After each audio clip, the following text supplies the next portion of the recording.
Thank you for watching, liking, commenting, sharing, and subscribing right now. Hello world, I'm Chris Pirillo, and this is the Locker Gnome Daily Report, or TLDR for short, your daily dose of tech news, gadget views, and answers that you can use. The Locker Gnome Daily Report is brought to you by GoToMeeting with HD Faces, the powerfully simple way to meet online from anywhere. With GoToMeeting, you can share your screen and collaborate on files and programs with your team, all while seeing each other in HD video. Easily launch or join a meeting using your computer, phone, or tablet, even present from your iPad. This iPad could be your iPad, and I'm going to tell you how you can get it in just a second. I use GoToMeeting all the time. Saves me so much in gas. And if you want to try GoToMeeting free for 30 days, head over to GoToMeeting.com, click the Try It Free button, and use the promo code Pirillo. Plus, one of you will receive this iPad and the opportunity to have a 30-minute GoToMeeting with me that will also be shared in this YouTube channel when it's done. All you have to do to enter is tell me what you would like to talk about in our GoToMeeting, propose your idea on Twitter using the hashtag PirilloiPad and the hashtag GoToMeeting to qualify. And if you leave a nice comment for me today, I might be convinced to give away an iPad mini at some point in the near future too. Josh Walls asks, will Apple make a cheaper MacBook Air? You know, there's one word I don't like using with Apple's products, and that's cheap. Now, if you were to say more affordable, well, they kind of already make more affordable MacBook Airs. Either you get yesterday's model, and by yesterday I mean the previous generation, or maybe even a refurb. Those are very affordable, especially what you get. These are quality-built computers, no doubt about it. Solid.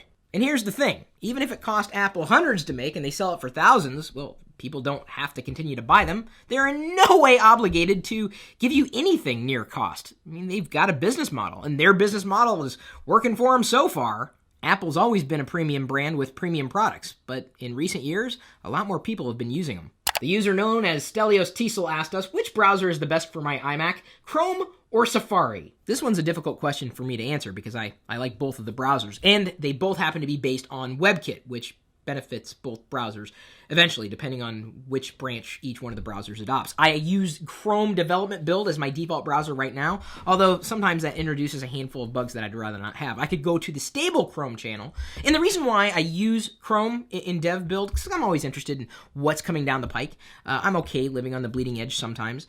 And more importantly, I can access Chrome from a variety of platforms. All my settings, my bookmarks, my history, everything is seamlessly or as seamlessly synchronized across Windows and OS X and Android and any platform that Chrome has a build for. Yeah, you have Safari available for OS X and iOS, but really that's about it. As far as active development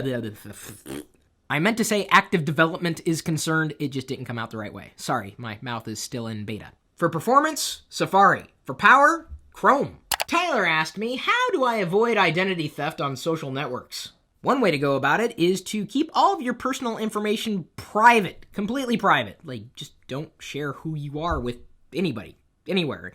Don't make that information public. Another tip, only friend the people you really know personally, and this is something I have to teach my dad. He keeps adding people on Facebook that he really doesn't know, and that really frustrates me because then I don't want to share things on Dad's timeline because I really only want to share things with Dad, in which case, why am I using Facebook?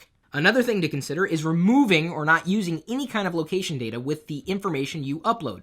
Like in photos. I don't know if you realize that the location information may be stored with some of the pictures you take with your smartphone. Never click on links in emails or messages that you didn't specifically request, or at least verify that the person who sent them intended on sending them and what the links happen to be for. I suppose the best way to avoid identity theft is just don't put your identity out there, period. But then you miss out on such cool stuff. Another option is don't get into social networking at all. Of course, you're missing out on a great deal of fun by not doing that. Would any of you like to master the Mac in 90 minutes or less? You may be interested in our Mac productivity course, available for 38% off right now on deals.lockergnome.com. You could do more in less time. And if you're thinking about switching from Windows to OS X or vice versa, drop me a line. I've actually done an ebook for you. Samsung takes a page from Apple's Passbook with a new wallet app, and it looks exactly like Passbook! Wait a minute, I thought Samsung was saying that Apple copied other people. Now Samsung's copying Apple outright. Now, I like Passbook. I think it's a great invention. I use it all the time, actually. When I go in to get my coffee, I just boop, and then they don't worry, you didn't get my account information, at least I hope not. I just wish that more apps took advantage of Passbook. To manage affinity cards that I might build up for points, I use another application called Keyring, and it's free. And the nice thing about Keyring, it's available for iOS, Android, Windows Phone, and BlackBerry. How do you like that recommendation? You thought I was only going to say it was available for the iPhone. Hang on, I'm getting a call. This is Chris. Doing okay. Not yet. All right, fair enough. Thank you. Telemarketers. Remarking on the value of Apple's stock, Cook says, forget about our share price. Apple has some great stuff coming. Well, I wonder what that is. What could it be? I actually did a radio interview the other day, and I thought it went well, and then I was asked, well, what's going to be in the next iOS device? I don't know. I really don't. And even if I knew, I wouldn't want to share that information. Why would I want to ruin the surprise? Leap Motion 3D controller set to ship May 13th. What do you guys think? You gonna get one so that you can control your computer by way of gestures? There's really only one gesture I give to my computer, and it's usually only when it's acting up, and I'm not going to do that right now because this video is intended for all audiences. Plus, I'm Italian, and the last thing I want to do is gesture my way into a place on the computer that I don't want to be. Microsoft reports that Windows Phone 8 will be upgradable. Cool, now we just got to get more people using them. Come on, developers, you can do it. Support our favorite platforms.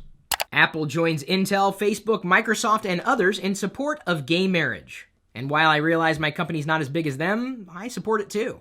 Who am I to say what you can and cannot do with your life? I don't tell you what smartphone to buy. Our question of the day is brought to you by GoDaddy.com. You can save money on your next purchase. Just email me first. I'll send you my latest list of coupons. Chris@Pirillo.com. Is Google losing control of Android? A question posed by Harold on LockerGnome.net. With companies like Samsung introducing features and functionality exclusive to their phones rather than to, say, the Android platform, some are remarking that Google has lost control of Android. I don't know if I would go as far as to say they've lost control of Android, but I do believe that they need to kind of make things better. Consider that most Android fart phones... Consider that most Android smartphones that are out there today are running an old version of Android. I mean, the version of Android they're running is not a bad version. Gingerbread's great, does everything that it needs to do. It's just that they're never going to see anything better than Gingerbread on those phones. But remember, Android's an open source platform, and Google's kind of made it open-ish.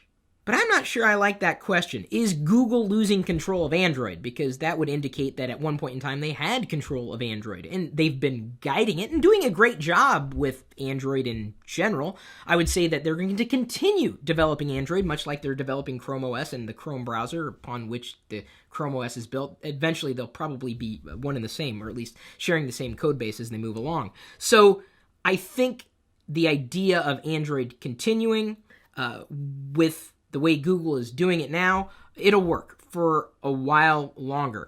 Will that strategy win out in the end? It just depends on how many other choices are in the marketplace. And even if a platform is, let's say, closed, does the consumer care? I've never had a conversation with my mom wherein she said, I'm not going to use that because it's closed source. End of story. So what do you think? Is Google losing control of Android? Is Android ever been controlled? Do you think it could be controlled more and should be? That's my take.